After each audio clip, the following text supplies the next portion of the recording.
8వ వచనం అందరం కలిసి చదువుకుందాం దగ్గరగా. 146:8. యెహోవా గుడ్డివారి కన్నులు తెరవజేయువాడు, యెహోవా కృంగిన వారిని లేవనెత్తువాడు, యెహోవా నీతిమంతుల్ని ప్రేమించువాడు. మన దేవుడు ఎటువంటి దేవుడు అంటే చెప్పండి, ఎటువంటి దేవుడు? గుడ్డివారి కన్నులు తెరవజేయవాడు, గుడ్డివారి కన్నులు తెరవజేయవాడు. ఇంకా యెహోవా కృంగిన వారిని లేవనెత్తువాడు, కృంగిన వారిని లేవనెత్తువాడు. ఇంకా యెహోవా నీతిమంతుల్ని ప్రేమించువాడు, నీతిమంతుల్ని ప్రేమించువాడు. ఈరోజు మన అంశం ఏంటంటే కృంగిన వారిని లేవనెత్తే దేవుడు మన దేవుడు. బైబిల్ గ్రంథంలో ఎవరెవరు కృంగిపోయి ఉన్నారు, ఎవరెవరిని లేవనెత్తాడు. ఒకప్పుడు నీవు నేను కూడా కృంగిపోయి ఉంటే దేవుడు మనల్ని కూడా లేవనెత్తాడు, అందుకే ఆరాధించాడు. కీర్తనలు 147 2వ వచనం. కీర్తనలు 147 2వ వచనం. యెహోవాయే యెరూషలేమును కట్టువాడు, చెదరిన ఇశ్రాయేలును పోగు చేయవాడు, గుండె చెదిరిన వారిని ఆయన బాగు చేయవాడు, వారి గాయములను కట్టువాడు, వారి గాయములను కట్టువాడు. 6వ వచనం. యెహోవా దీనులను లేవనెత్తువాడు, భక్తిహీనులను ఆయన నేలను కూర్చును. 8వ వచనం. ఆయన ఆకాశమును మేఘములతో కప్పువాడు, భూమి కొరకు వర్షము సిద్ధపరచువాడు, పర్వతముల మీద గడ్డి మొలిపించువాడు. మన దేవుడు గొప్పవాడు. ఎన్నో గొప్ప కార్యాలు, ఎన్నో ఆశ్చర్య కార్యాలు. గుడ్డి వారి కళ్ళు ఇచ్చేవాడు, కృంగిన వారిని లేపే దేవుడు, నీతిమంతులను ప్రేమించే దేవుడు, భూమి మీద ఉన్న వాటి అన్నిటికీ గుండె చెదిరిన వారిని బాగు చేసేవాడు, వారి గాయాలు కట్టే దేవుడు, దీనుల్ని లేవనెత్తేవాడు, భక్తిహీనుల్ని నేలను కులుస్తాడు. భక్తిహీనులు ఏం చేస్తారంటే నేలను కూర్చుతారంట. ఇంకేంటంటే పర్వతముల మీద గడ్డి. చెప్పండి, పర్వతముల మీద గడ్డి, రాళ్ళ మీద గడ్డి మొలిసిద్దంట. దేవుడికి సమస్తము సాధ్యమే. ఆయన ఏమైనా చేయగలడు, ఆయన ఏమైనా. ఈరోజు బైబిల్లో కొంతమంది ఉన్నారు, కృంగిపోయి ఉన్నారు, కృంగిపోయి ప్రార్థన చేశారు. అటువంటి వారిని లేవనెత్తారు. ఈరోజు నువ్వు నేను కూడా ఎన్నో విషయాల్లో కృంగిపోతే మనల్ని కూడా లేవనెత్తి ఆయన ఆరాధించే బిడ్డగా చేసుకున్నారు. మొదలుగా ఎవరి గురించి ధ్యానం చేద్దామంటే కీర్తనలు 57:6. కీర్తనలు 57:6 చదవండి. కీర్తనలు 57. నా అడుగులను చిక్కించుకొనుటకై వారు వలయుడిరి, నా ప్రాణము కృంగి ఉన్నది, నా ఎదుట గుండె త్రవ్వి దానిలో తామే పడిరి. దావీదు. మొదటగా ఎవరంటే దావీదు కృంగిపోయి ఉన్నాడంట. ఎటువంటి స్థితిలో? నా అడుగులను చిక్కించుకున్నట్టుకై వారు వల ఉంటారు, వలంటారు. అడుగులు ఆ వలలో పడాలని. ఈరోజు మన మీద కూడా వల్లేస్తా ఉంటారు. ఆ వలల్లో పడాలని చాలా మంది మనల్ని గమనిస్తూ ఉంటారు. గుర్తుపెట్టుకోండి, బైబిల్ పట్టుకొని ప్రార్థనకు వస్తున్నామంటే చాలా మంది చూస్తూ ఉంటారు. పాటలు పాడినా, ప్రార్థన చేసినా, వాక్యం చెప్పినా, లేకపోతే ఏదైనా పరిచయంలో పాల్గొన్నా అందరూ చూస్తారు. ఏమంటారు? చిన్న తప్పు చేసినా చాలు, నువ్వు వాక్యం చదువుతావుగా, నువ్వు బైబిల్ చదువుతావుగా, నువ్వు పాటలు పాడుతావుగా, ఇదేంటి అట్లా చేసినావు. ఈరోజు మనం చాలా జాగ్రత్తగా ఉండాలి. వల ఉంటే వాళ్ళు ఉన్నారు. దావీదుకు కూడా వలంటారంట. ఇంకేముంది అక్కడ? నా ప్రాణము కృంగి ఉన్నది. దావీదు కృంగిపోయిన జీవితం, కృంగిపోయాడు. కృంగిన జీవితంలో కీర్తన 145:14. కీర్తనలు 145. కీర్తనలు 145:14. యెహోవా పడిపోవారందరినీ ఉద్ధరించేవాడు, కృంగిపోయిన వారినందరినీ లేవనెత్తువాడు. మన దేవుడు కృంగిపోయిన వారినందరినీ కూడా లేవనెత్తేవాడంట. దావీదునే కాదు, ఈరోజు నువ్వు నేను కూడా ఎన్నో విషయాల్లో కృంగిపోయావు, ఎన్నో విషయాల్లో కుంగిపోయావు, కూలిపోయావు. ఎన్నో మాటలు, ఎన్నో తలంపులు, ఎన్నో నిందలు, ఎన్నో అవమానాలు, ఎన్నో ఇరుకులు, శ్రమలు, కష్టాలు, బాధలు. ఎన్నిట్లలో కృంగిపోయి ఉన్నాం. కృంగిపోయి తల ఎత్తుకోలేని పరిస్థితిలో కూడా ఉన్నాం ఒకప్పుడైతే. కానీ ఇప్పుడైతే దేవుడు అంటున్నాడు కదా, కృంగిన వారిని లేవనెత్తేవాడు, కృంగిన వారిని, పడిపోయిన వారిని ఉద్ధరించే దేవుడు. పడిపోయిన వారిని 142 కీర్తన 6 వచ్చిన చదవండి.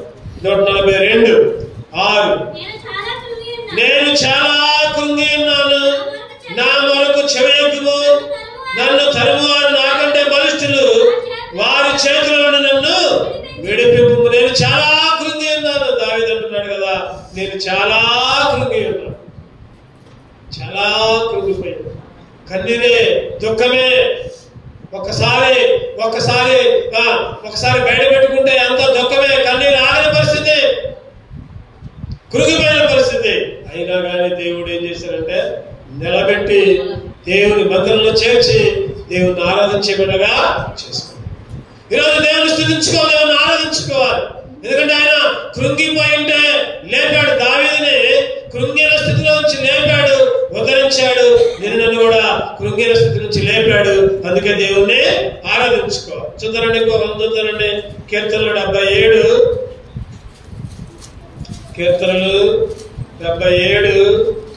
కీర్తనలు 77, 2వ వచనం చదవండి.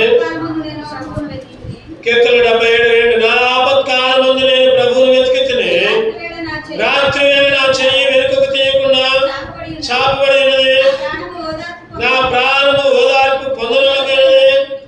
దేవుని జ్ఞాపకము చేసుకున్నప్పుడు నేను నిట్టూర్పు విడుచున్నాను, నేను ధ్యానించినప్పుడు నా ఆత్మ కృంగిపోచున్నది. ఎవరంటున్నారు ఈ మాటలు? ఆసాపు. ఎవరనేదంటే ఈ మాటలు? ఇందాకేమో దావీదు అన్నాడు, ఇప్పుడేమో ఆసాపు. పైన రాసి ఉంది అక్కడ ఆసాపు కీర్తన. ఆసాపు అంటున్నాడు, ఎవడున్నాడంటే నేను ధ్యానించినప్పుడు నా ఆత్మ కృంగిపోచున్నది, కృంగిపోచున్నది. ఎన్నోసార్లు కృంగిపోయిన స్థితిలో ధ్యానించినప్పుడు, ఒకసారి పాత సంగతులను గుర్తు చేసుకున్నప్పుడు, ఒకసారి మన కష్టాలను గుర్తు చేసుకున్నప్పుడు కృంగిపోయిన పరిస్థితి. ఆసాపు అదే అంటున్నాడు, అయ్యా నీ ఆశ్చర్య కార్యాలతో గొప్ప అయ్యా. చూద్దారండి, అదే అధ్యాయంలో 11వ వచనం చదవండి. 77:11. యెహోవా చేసిన కార్యములను, పూర్వము జరిగిన ఆశ్చర్య కార్యములను నేను మనస్సుకు తెచ్చుకుందని. యెహోవా చేసిన కార్యాలంట, పూర్వము జరిగిన ఆశ్చర్య కార్యాలు. చెప్పండి, ఏంటి ఆశ్చర్య కార్యాలు? పూర్వం జరిగిన ఆశ్చర్య కార్యాలు అంటే ఏంటి? ఎర్ర సముద్రాన్ని 2 పాయలుగా చేయడం ఆశ్చర్యక్రియ. సముద్రాన్ని 2 భాగాలుగా విడదీయడం. ఒకసారి మన జీవితంలో కష్టం వచ్చినప్పుడు మనం గుర్తు చేసుకోవాలి, ఆ రోజు ఎర్ర సముద్రాన్ని 2గా చేర్చాడే, ఈ నాకు వచ్చిన కష్టం ఇది ఒక లెక్క దేవుడికి, ఈ బాధ ఒక లెక్క దేవుడికి. వీటిలోంచి కూడా దేవుడు తీసేస్తాడు. ఆయన ఆశ్చర్య కార్యాలని ఏం చేయాలంట? జ్ఞాపకము. పూర్వము జరిగిన ఆశ్చర్య కార్యాలని నేను మనసుకు. 14వ వచనంలో ఒక మాట ఉంటుంది, ఆశ్చర్య క్రియలు జరిగించు దేవుడవు నీవే. ఆశ్చర్య క్రియలు జరిగించు దేవుడవు నీవే. ఆయన ఆశ్చర్య కార్యాలు జరిగించేవాడు.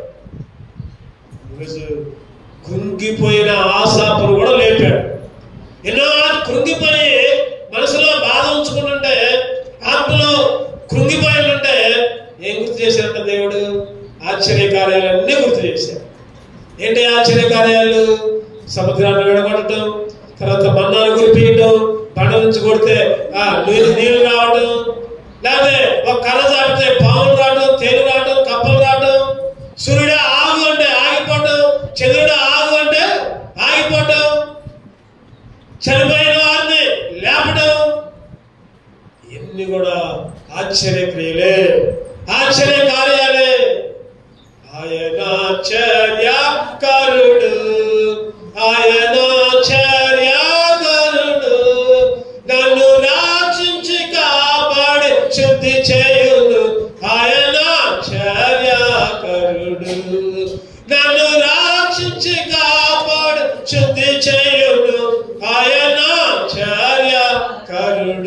చెప్పండి. ఇంకా అన్నిటికంటే పెద్ద ఆశ్చర్యం ఏంటంటే మనల్ని రక్షించడమే ఆశ్చర్యం.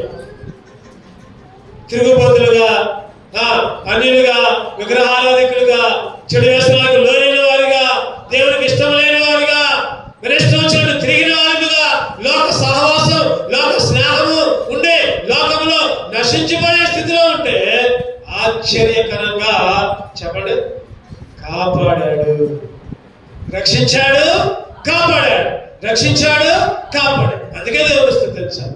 ఆయన ఆశ్చర్యకరుడు, ఆయన ఆశ్చర్యకరుడు. ఆశ్చర్య కార్యాలు వేశాడు. ఆశ్చర్య కార్యాలు వేసి కృంగిపోయిన నన్ను నిలబెట్టాడు, కృంగిపోయిన మనల్ని నిలబెట్టాడు. అందుకే దేవుడు స్తుతించాలి. ఒకటో చెప్పండి, ఎవరు కృంగిపోయారు? ఒకరు దావీదు కృంగిపోతే నిలబెట్టాడు, దావీదు పడిపోతే నిలబెట్టాడు. రెండో వ్యక్తి ఎవరు? ఆసాపు కృంగిపోతే ఆశ్చర్య కార్యాలను చూపించుకుంటూ గుర్తుకు చేసుకుంటూ నిలబెట్టాడు. చూద్దాం. మూడవదిగా మొదటి రాజులు 19వ అధ్యాయం, మొదటి రాజులు 19వ అధ్యాయం 4వ వచనం. మొదటి రాజులు 19వ అధ్యాయం 4వ వచనం. తాను ఒక దిన ప్రయాణం అరణ్యంలోనికి పోయి ఒక బదరీ వృక్షం కింద కూర్చుండి మరణాపేక్ష గలవాడై, యెహోవా నా పితరుల కంటే నేను ఎక్కువ వాడిని కాను, ఇంత మటుకు చాలును, నా ప్రాణము తీసుకోమని ప్రార్థన చేశాను. ఎవరి గురించి ఇక్కడ చెప్పండి? ఎవరి గురించి? ఏలియా. ఏ కోరుకుంటా? మరణాపేక్ష కలిగిన వాడై, అంటే ఎన్నో విధాలుగా కృంగిపోయాడు. అంతకుముందు అధ్యాయంలో పెద్ద అద్భుతం చేశాడు. నీళ్లు పోసాడు, కంతకొందయ్యాడు, బలిపీఠం పెట్టాడు, క్రొవిన ఆవులు 2 వధించాడు, ముక్కలు దాని మీద పోసాడు, నీళ్లు పోసాడు, ప్రార్థన చేశాడు. దేవా అగ్నిని దించు అంటే తిరిగింది. ఇంకొక 400 మంది బయట ప్రవక్తలు ఉన్నారు, వాళ్ళు కూడా చేశారు. వాళ్ళు కూడా దేవుడా దేవుడా అంటే అగ్ని దిగల. అందరిని 400 మందిని చంపాడు. ఆ సంగతి యెజబెలుకు తెలిసింది. ఆ సంగతి ఎవరికి తెలిసింది చెప్పండి? యెజబెలు. బైబిల్లో చెప్పుకున్నాం ఒకసారి. బైబిల్లో అత్యంత క్రూరమైన స్త్రీ ఎవరంటే యెజబెలు. బైబిల్ అత్యంత క్రూరమైన స్త్రీ యెజబెలు. యెజబెలుకు తెలిసింది. పైకి మంచిగానే ఉంది, మళ్ళీ యెజబెలు పైకి మంచిగానే ఉంది, కానీ క్రూరమైన తప్పు ఏలియా ఎక్కడ దొరికితే అక్కడ సంపద ఉంటుంది. ఆమె చేతిలో నేను చావడం ఏంది, నేనే చచ్చిపోతా, దేవుడా నన్ను చేసుకో. ఏ కోరికతో ఉంది అక్కడ? మరణాపేక్ష గలవాడే. అయ్యా ఇక నేను చాలయ్యా, ఇంత మటుకు నా బతుకు చాలే అయ్యా, నన్ను తీసుకోయ్యా, ఇక చాలు, ఇక నా జీవితం చాలే. అప్పుడప్పుడు పెద్దలు కూడా అంటారు, ఇక చాలే, ఇక చచ్చిపోతే చాలు, ఇక ఏం కాదులే, సావు నాకు వస్తే మాకు దేవుడా దేవుడా నన్ను తీసుకోవాలంటారు. ఏలియా కూడా మరణాపేక్ష గలవాడే, నా పితరుల కంటే నేను ఎక్కువ వాడినేమి కాదు, ఇంత మటుకు చాలు, నా ప్రాణం తీసుకో. అటువంటి సమయంలో ఏం జరిగిందంటే ఒక దోత వచ్చింది. ఏమొచ్చింది? అతను బదరీ వృక్షం కింద పరుండి నిద్రించుండగా ఒక దేవదూత వచ్చి అతను ముట్టి, నీవు లేచి భోజనము చేయి, లేచి భోజనము. చూడండి ఆశ్చర్యకరంగా, ఎంత ఆశ్చర్యకరంగా చూడండి. కృంగిపోయి చచ్చిపోదామని అనుకున్న స్థితిలో లేపిన దేవదూత. కృంగిన వారిని లేవనెత్తే దేవుడు మన దేవుడు. ఏలియా ముందు చాలా అద్భుత కార్యాలు చేయాలి నువ్వు, ఇక ఇప్పుడు అయిపోతే కుదరదు, లే భోజనం చేయి, అడి పోదాం బాగా. కృంగిపోయిన ఏలియాని చెప్పండి దేవుడు లేవనెత్తాడు. ఏలియా కృంగిపోయాడు. ఈరోజు నువ్వు నేను కూడా ఎన్నోసార్లు కృంగిపోయావు. మన సమస్యల పట్ల, ఆర్థికంగా, అప్పుల బాధ, లేకపోతే శరీర బలహీనతలు, శరీర అనారోగ్యాలు, ఎన్నో బలహీనతలు. కృంగిపోయినా కూడా దేవుడు లే, మందిరానికి నడు, మందిరంలో కూర్చో, దేవుడు మాట్లాడు. శరీరం ఏమో ఏం బాధలే, ఒంట్లో బాగలేదుగా, ఏం బాధలో చేయి నొప్పి, కాలు నొప్పి, తల నొప్పి. శరీరం ఏమో ఇంటి దగ్గర పడుకో అన్నావు శరీరం, కానీ దేవుడు ఆత్మ ఏమంటది? లే నడు, లే, ఏం కాదు నడు, స్వస్థిస్తాలే, బాగు చేస్తాలే, ఈరోజు కృంగిపోయిన మనల్ని చెప్పండి లేవనెత్తే దేవుడు. ఏలియాని కృంగిపోయిన స్థితిలో మరణాపేక్ష గలవాడై, ఏ అపేక్ష అంట? అపేక్ష అంటే కోరిక, మరణించాలనే కోరిక. చూద్దాం ఇంకో వ్యక్తిని, ఆదికాండం 21, ఆదికాండం 21:14. ఆదికాండం 21:14. కాబట్టి తెల్లవారినప్పుడు అబ్రహాము లేచి ఆహారమును నీళ్ల తిత్తిని తీసుకొని ఆ పిల్లవాడితో కూడా హాగరునకు అప్పగించి ఆమె భుజం మీద వాటిని పెట్టి ఆమెను పంపివేసెను. ఆమె వెళ్ళి బేషుబారణంలో ఇటు అటు తిరుగుచుండెను. 15, 16, 17 వచ్చిన చూస్తే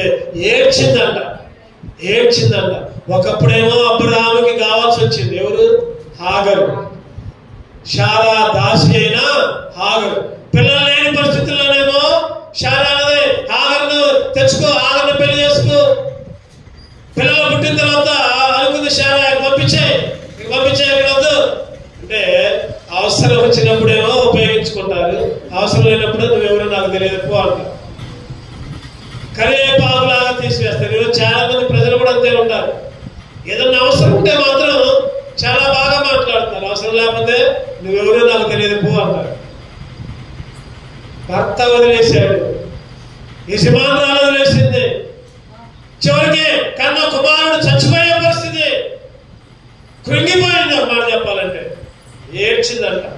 16 చదివితే, ఈ పిల్లవాడి చావు నేను చూడలేను అనుకుని వింటి వేత దూరం వెళ్ళి అతనికి ఎదురుగా కూర్చుండను. ఆమె ఎదురుగా కూర్చుండి ఎలుగెత్తి ఏడ్చెను. కృంగిపోయిన పరిస్థితి, ఏడ్చే పరిస్థితి. ఇక చచ్చిపోతాడు, ఈ చావును నేను చూడలేను, ఇక నేను చూడలేను. అయ్యో ఎట్లా పరిస్థితి, ఎంత భయంకరమైన పరిస్థితి. భర్త వదిలేసిన పరిస్థితి, దూరంగా ఉన్న పరిస్థితి, యజమానురాలకు దూరంగా ఉన్న పరిస్థితి, దేవుడికి దూరంగా ఉన్న పరిస్థితి. ఆయన బతికేంటి, ఎట్లా అయిందండి? కానీ ఆశ్చర్యకరంగా దేవుడు అక్కడ ఏం చేశాడంటే, భయపడకు హాగరు, నీకేమి వచ్చింది, భయపడకు. ఆ చిన్నవాడున్న చోట దేవుడు వారి స్వరం విని ఉన్నాడు. నీవు లేచి ఆ చిన్నవాడు లేవనెత్తి నీ చేతితో పట్టుకును, వారిని గొప్ప జనముగా చేస్తా.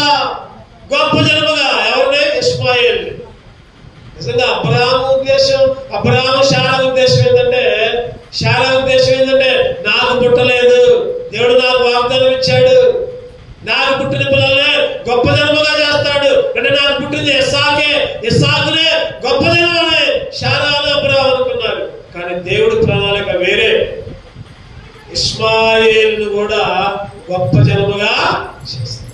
ఇష్మాయేల్ అంటే చెప్పండి, ఇష్మాయేల్ అంటే ముస్లిమ్స్, సాయిబులు. ఈరోజు ప్రపంచంలో అబ్రహాము దగ్గర నుంచి వచ్చిన తేడాలు రెండు. ఒకటేమో క్రైస్తవులు, ఇశ్రాయేలీలు, ఇంకోటేమో ఇస్మాయేలీలు. ఇస్మాయేలీలు ఈ మధ్యలో ఈ కులాలన్నీ పుట్టి తర్వాత పుట్టి ఈ కులాలన్నీ. ఫస్ట్ 2 కులాలు, ఒకటే ఇస్సాకు సంతానం, ఇంకోటే ఇస్మాయిల్ సంతానం. ఆ ఇద్దరు కూడా అబ్రహాము సంతానమే. ఈరోజు నిజంగా కృంగిపోయిన హాగరుని లేపి హాగరు సంతానాన్ని గొప్ప జనముగా, గొప్ప చదరండి 5ది. ఇంకా ఎవరిని లేవనెత్తాడు? లోకస్వార్త 7వ అధ్యాయం, లోకస్వార్త 7వ అధ్యాయం 11వ వచనం చదవండి. వెంటనే ఆయన నాయనను ఒక ఊరికి వెళుచుండగా ఆయన శిష్యులను బహు జన సమూహమును ఆయనతో కూడా వెళ్ళుచుండేవి. ఆయన ఊరి గవినందుకు వచ్చినప్పుడు చనిపోయిన ఒకడు వెలుపలకు మోసుకొని పోబడుచుండెను. అతని తల్లికి అతను ఒక్కడే కుమారుడు, ఆమె విధవరాలు. ఆ ఊరు జనులు అనేకులు ఆమెతో కూడా ఒక్కడే కొడుకంట, విధవరాలు అంట. నాయీలు అనే విధవరాలు. ఏ విధవరాలు చెప్పండి? నాయీలు అనే ఊర్లో విధవరాలు, ఒక్కడే కొడుకు, భర్త లేడు, బంధువులు లేరు, అన్నదమ్ములు లేరు, అక్కజనాలు లేరు, తల్లిదండ్రులు లేరు, ఒకడే కొడుకు. ఆ ఒక్కడే కొడుకు కూడా ఏమయ్యాడు? చచ్చిపోయాడు. ఒక్కడే కొడుకు కూడా చనిపోయాడు. ఇక పరిస్థితి చూడండి, ఎంత భయంకరంగా చూడండి. ఒక్కగానొక్క కుమారుడు చనిపోయి ఎంతో కృంగిపోయింది, ఏడుస్తుంది, దుఃఖపడుతుంది. అయ్యో నా బతికేంటి, అరే నీకు బదులుగా నేను చచ్చిపోతే బాగుంటుందా. కొంతమంది అంటే అంతే అంటారు, చిన్నపిల్లలు కానీ చచ్చిపోతే, కుమారులు కానీ కుమార్తెలు కానీ చనిపోతే, అరే నా ఆయుష్ పోసుకొని కూడా నువ్వే బతుకురా అంటారు. లేకపోతే చనిపోతే నీ బదులు నేను చనిపోయినా బాగుండేదే కదా అంటారు. అదే పరిస్థితి. ఈ నాయీన్ అనే విధవరాలి కుమారుడు కూడా చనిపోయాడు. ఒకడే కుమారుడు. ఊరి జిల్లాల అనేక రాళ్ళతో కూడా అందరూ వచ్చారంట. పాపం అందరూ వచ్చారంట, ఓదార్చుతున్నారు. అయ్యో ఎట్లా జరిగిందా, అట్లా జరిగిందా చెప్పండి. ఎంతకాలం ఓదారుస్తారు? ఒక రోజా, 2 రోజులా? బంధువులు అయితే 2 రోజులు ఉంటారు, 3 రోజులు ఉంటారు, లేదా ఒక 4 రోజులు ఉంటారేమో. అది ఆ ఇంట్లో ఉండి ఆ ఇంట్లో వాళ్ళు పెడితే తినుకుంటుంటమే. మళ్ళీ వాళ్ళ సొంత ఏం ఖర్చు పెట్టరు, ఉంటారు, మళ్ళీ వాళ్ళతోనే ఖర్చు పెట్టేస్తారు. తర్వాతైనా వదిలిపెట్టేవాళ్ళు, తర్వాతైనా ఉంటారు పరిస్థితి. అందరూ కూడా వచ్చారంట. అటువంటి స్థితిలో ప్రభువు ఆమెను చూచి 13 వచ్చింది. ఆమె కనికరపడి 7వ ఆమెతో చెప్పి దగ్గరకు వచ్చి పాడెను ముట్టగా, ప్రభు ఆమెను చూచి కనికరపడి కృంగిపోయిన ఆమెను చూచి, దిగాలుగా ఉన్న ఆమెను చూచి, కన్నీరు కార్చే ఆ విధవరాలను చూసి. ఈరోజు వృద్ధులు కానీ, విధవరాలు కానీ, లేకపోతే ఎవరో లేని వాళ్ళు కానీ దేవుడు అంట వారి మీద కనికరాన్ని ఎక్కువ చూపిస్తున్నాడు. లాక్యమేమో వాళ్ళని నిందించింది. ఆ ముసలి ఎప్పుడు చచ్చిందిరా, ఆ ముసలోడు ఎప్పుడు చత్తరా, లేకపోతే విధవరాలుగా ఉంటే వాళ్ళు ఎన్నో మాట్లాడుకుంటూ వాళ్ళు ఏదో కష్టపడి వాళ్ళ బాధ వాళ్ళు పడి ఆ కుటుంబాన్ని, పిల్లల్ని పోషించి ఎంతో మంచిగా చేసుకుంటుంటే లాకు సూటిపోటు మాట్లాడదు. కానీ దేవుడైతే చెప్పండి, దేవుడైతే కనికర పడతాడు. దేవుడైతే కనికరపడి ఏముంది అక్కడ, అమ్మ ఏడవద్దామని చెప్పి దగ్గరకు వచ్చి పాడెను ముట్టగా మోయించిన వారు, ఆయన చిన్నవాడా లేమనితో చెప్తున్నానుగా, ఆ చనిపోయిన వాడు లేచి కూర్చుండే మాట్లాడసాగాడు. ఎంత అద్భుతం చూడండి. కృంగిపోయిన ఆమె, చనిపోయాడు అనుకున్న ఆమె, కుమారుడు తిరిగి లేచి నిలబడ్డాడు. కృంగిపోయిన వారిని లేవనైతే చెప్పండి. ఎంతమంది చూసుకున్నాం ఇప్పుడు? చెప్పండి. ఒకటోది దావీదు, రెండోది ఆసాఫ్, మూడోది ఏలీయా, నాలుగోది మళ్ళీ అడుగుతా నేను, ఒక్కొక్కరిని అడుగుతా. పోయినసారంట విందు సన్నిని అడిగితే సన్ని చెప్పేసరికి విందుకు భయం అయిందంట. ఇంటికి పోయిన తర్వాత చెబుతాను, విందుకు భయమై పెదనాన్న గారు మీరు చెప్పేది నేను రాసుకున్న తర్వాత నన్ను అడుగుతాను అనుకుని నేను అన్ని రాసుకొని అన్ని రెడీలో పెట్టుకుంటే అసలు అడగలేదేంటి అని అడుగుతుంటాను. నేనన్నా నువ్వు రాసుకున్నావు కాబట్టి అడగలేదమ్మా. సడన్గా అడుగుతా ఒక్కోసారి. మాకన్నీ వచ్చి చెబుతా అనుకున్నప్పుడు అడగకపోవచ్చు. చెప్పండి. ఒకటో దేవుడు దావీదు కృంగిపోయినప్పుడు, రెండవది ఆసాఫ్, మూడవది ఏలీయా, నాలుగవది హాగరు, ఐదవది నాయీన్ అనే ఊరి యొక్క ఆలోచనతోనండి. 2 కొరింథీ 1:18 2 కొరింథీ 1:18 2 కొరింథీ 1:18 దేవుడు నమ్మదగిన వాడును కనుక అవునని చెప్పి కాదన్నట్టుగా ఉండలేను. మా చేత అనగా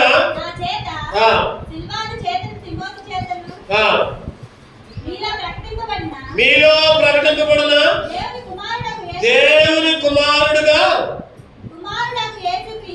కుమారుడుగా యేసుక్రీస్తు అవునని చెప్పి కాదని వాడై ఉండలేదు కానీ ఆయన అవునని వాడుగా ఉన్నాడు. చూద్దారండి. ఇంకా ఇంకా ఇక్కడనే పౌలు గారు ఒక మాట అంటూ ఉంటారు. 2 కొరింథీ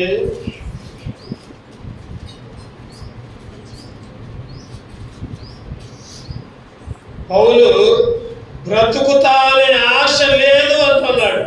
బ్రతుకుతా అనే ఆశ లేదు అని, ఇక చచ్చిపోతా నేను, ఇక చనిపోతా అని కృంగిపోయి ఉంటున్నాడు. చూడండి అపోస్తుల కార్యాలు, క్షమించండి, అపోస్తుల కార్యాలు 27వ అధ్యాయం, అపోస్తుల కార్యాలు 27వ అధ్యాయం 21వ వచనం. అపోస్తుల కార్యాలు 27:21. కొన్ని దినములు సూర్యుడైన నక్షత్రములైన కనబడక పెద్ద గాలి మా మీద కొట్టినందున ప్రాణములతో తప్పించుకుందాము అనే ఆశ భక్తిగా పోయాను. పౌలు గారితో ఉండేది, పౌలు గారి యొక్క పరిస్థితి కృంగిపోయి ఉన్నాడు. కొన్ని దినాలంట సూర్యుడు కనపడలేదంట, ఇంకా నక్షత్రాలు కనపడలేదంట, కనుగొనంట పెద్ద గాలి వచ్చిందంట వాడ మీద. ఏమనుకున్నాడు? ప్రాణములతో తప్పించుకుందాము అనే ఆశ బొత్తిగా లేదు, ఏ మాత్రం కూడా లేదు. కృంగిపోయాడు, చచ్చిపోతాం. ఏమనుకున్నాడంటే ఇక చచ్చిపోతాం. అధ్యాయం మొత్తంలో గాలి వచ్చిందంట. ఇటలీ వాడ మీద ప్రయాణం చేస్తుంటే ఖైదీలుగా ఉండే 28వ అధ్యాయంలో కూడా ఒక పాము రావటం, స్వస్థ తీయటం, వాళ్ళందరూ కూడా ఓ ఏ శక్తి ఉందో అనుకోవటం, ఎన్నో విషయాల్లో పౌలు గారి యొక్క కృంగుదల చూస్తున్నాం. పౌలు గారు కృంగిపోయాడు. అపోస్తుల కార్యాలు 14వ అధ్యాయం కూడా చూద్దామండి. కొమ్మంట అపోస్తుల కార్యాలు 14వ అధ్యాయం 19వ వచనం. అంతే అక్కడి నుండి ఈ కొల నుండి యూదులు వచ్చి జన సమూహమును తన పక్షముగా చేసుకుని పౌలు మీద రాళ్ళు రువ్వి అతను చనిపోయాడనుకొని పట్టణము వెలుపలకు అతన్ని ఈడ్చుకొని పోయారంట. ఇక చచ్చిపోయిందిలే. చూడండి ఎంత కృంగిపోయాడు, చూడండి. ఇక చచ్చిపోయాడులే అని చచ్చిపోయాడని ఈడ్చుకొని పోయారు. కృంగిపోయాడు. బతుకుతామనే ఆశ లేదు, బొత్తిగా లేదు, అంటే ఏ మాత్రం కూడా లేదు. చచ్చిపోయాడని దారిలో పడేశారు, ఈడ్చుకొని పోయారు. ఇక ఈ శవంతో మాకు పర్లేదులని దారిలో పడేశారు ఈడ్చి. అటువంటి స్థితిలో కూడా దేవుడు ఏం చేశాడంటే ఆ తెల్లారి చూస్తే ఇంకో దగ్గర సువార్త చెబుతున్నాడు. ఆ తెల్లారి చూస్తే ఈడ్చుకొని పోయి అక్కడ పెడితే ఇంకో ప్రాంతానికి వెళ్ళి తప్పించుకొని ఇంకో ప్రాంతానికి వెళ్ళి అక్కడ సువార్త చెబుతాడు.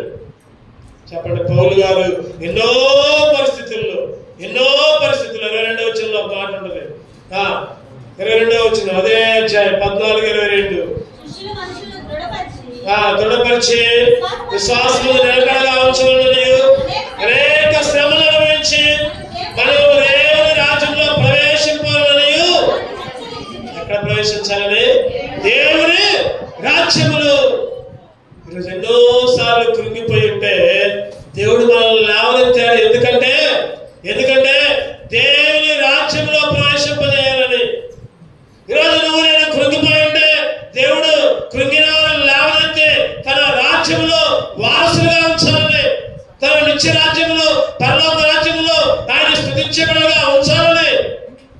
ఈరోజు కృంగిపోయిన నన్ను లేపాడు, కృంగిపోయిన మనల్ని లేపాడు పౌలు గారు. 6వదిగా చివరిగా 7వ వ్యక్తిని చూద్దానండి.